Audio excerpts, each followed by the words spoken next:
ทักทายสบายดีเนาะหมู่เพื่อนFCมื้อนี้พอกันเนาะมื้อนี้บ่าวเต้าสิมาหางแหวใส่นี่เนาะทุกคนเนาะนี่เนาะมันมีหมากใหม่นี่หล่นลงแล้วก็ปองตัวนี้ออกเมื่อหอกเนาะบ่าวเต้าสิลองหางไว้นี่ลังหนึงเนาะทุกคนเนาะแล้วก็สิหางไว้แถวแคมน้ำแน่เพราะว่าช่วงนี้นกเจ้าถือแหวเฮาดีเนาะทุกคนเนาะมื้อเช้านี่ก็ถือตัวหนึ่งนี่เนาะเฮาสิเฮ็ดใส่นี่เนาะหมู่เพื่อน FC หลายคนก็ขอมาเนาะว่าเฮ็ดคลิป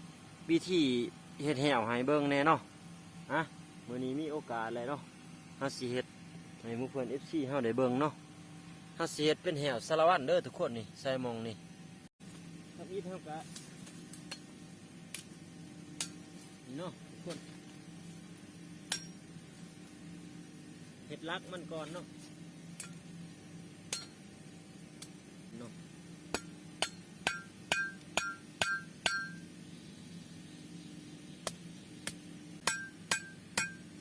นี่เนาะหลังจากได้2 ลักว่าสีแล้วเนาะทุกคนเนาะเราก็สิมาตัดโตบาดไปสีเนาะนี่เนาะเมื่อเราได้แบบสีเลยเห็ดนี่สิใส่นกใส่หนูเนาะทุกคนเนาะเห็นก็ถือเนาะความสูงก็เอาประมาณจัก20 เซนกับพ่อเนาะทุกคนเนาะเพื่อเห็นเนาะ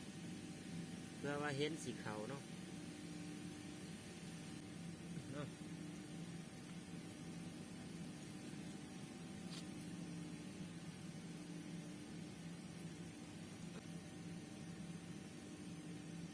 นี่เนาะทุกคน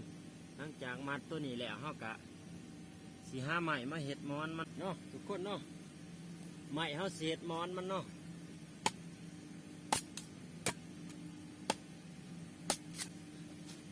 นี่เนาะมอนมา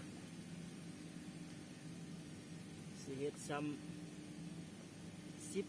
10 เซนสีเห็ดสูงซ้ำนี่เนาะทุกคนเนาะประมาณนี่แหละประมาณ8-9 เซนนี่เนาะบ่ฮอด10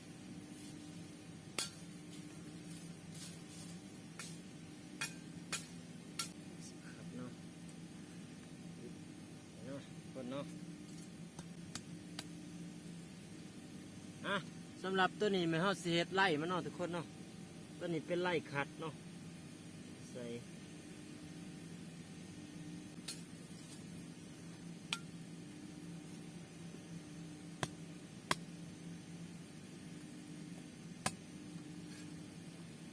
ตัวนี้แม่นไล่เหยียบมันเนาะทุกคนเนาะนี่เนาะใส่บางนี่เนาะเนาะทุกคนเนาะหลังจากได้โตมันแล้วเนาะได้โตมันแล้วเนาะทุกคนเนาะนี่เนาะโตมัน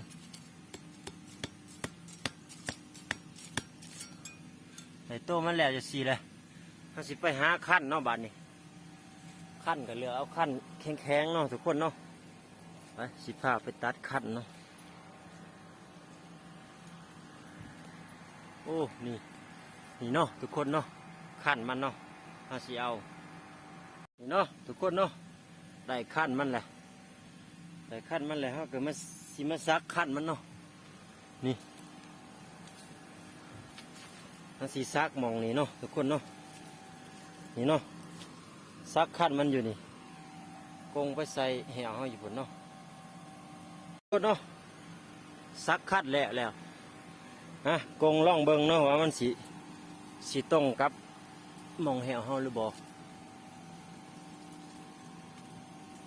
นี่เนาะทุกคนเนาะกงลงมาเลยโอ้พอดีงามทุกคนเลยนี่เนาะคัดมันได้คัดแล้วบัดนี้สิเฮ็ดเสือกเนาะบัดนี้เนาะนี่เนาะไล่เฮาตัวเฮาสีมัดใส่เสือกทุกคนเกี่ยมเสือกคนเด้อทุกคนเด้อนี่เนาะทุกคนเนาะเสือกเฮาที่ใส่มือนี้เนาะเฮาสิเอาเป็นสลิงหน่อยเนาะแล้วก็สิต่อใส่เสือกเพียดธรรมดาเนาะเพราะว่าแถวนี้มันมีเห็นเนาะ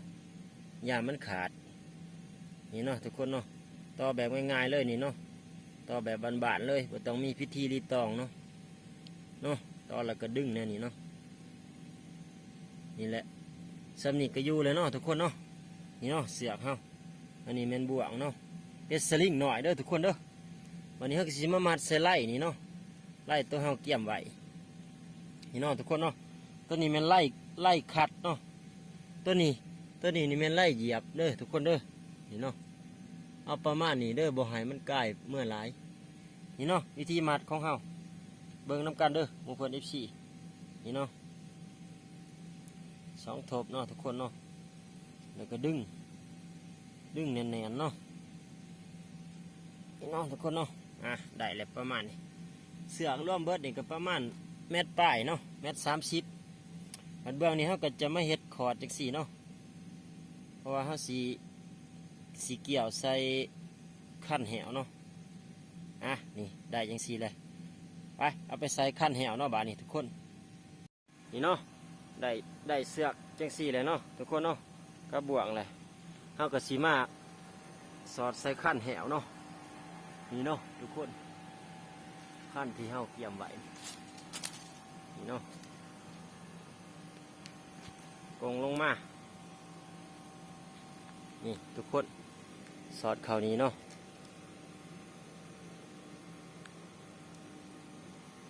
เอาประมาณนี้ซะทบเดียวกับพ่อเด้อทุกคนเด้อเพราะว่าตัวนี้เฮาแน่นอยู่นี่เนาะได้แล้วว่าสินี่ทุกคนได้ว่าสิแล้วเฮาก็สิมาหางเนาะบาดนี้บาดนี้เฮาสิหางเด้อทุกคนเด้อนี่เนาะบ่วงเฮาได้ประมาณนี้ตัดปลายมันออกก่อนเนาะขั้นมันยาวโพดนี่เนาะโอ้ครับนี่ทุกคนดังนี่วิธีหางกับสอดมาทางผีเด้อทุกคนให้ไล่มันอยู่ทางในเนาะนี่เนาะทุกคนเนาะนี่คัดจังสี่โอ้อยากหยาบโพดทุกคนเนาะประมาณนี้เนาะโอ้ไล่มันอยากหยาบตัดออกเนาะเงาลายเวลามันเหยียบแล้วมันสิบลันเนาะ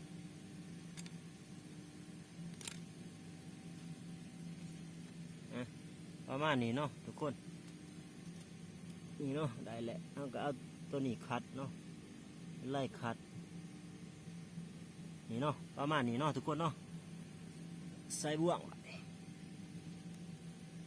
เนาะบ่วงสลิงเนาะทุกคน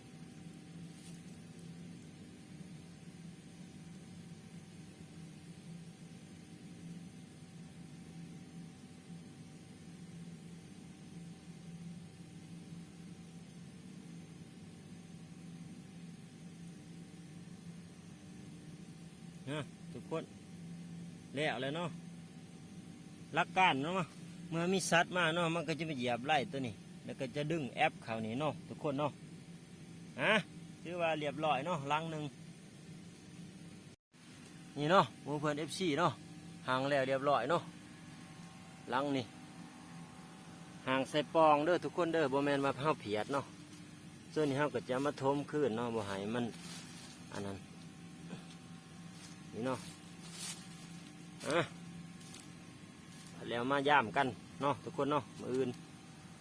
นี่เพื่อว่าสิมีสัตว์เที่ยวเนาะมาทางนี่เนาะเอากับเพียดน้อยหนึ่ง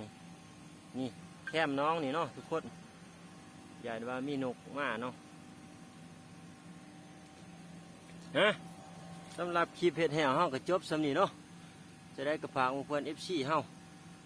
กดไลค์กดแชร์ติดตามเนาะเป็นกำลังใจให้บอลได้บอกเข้าใจก็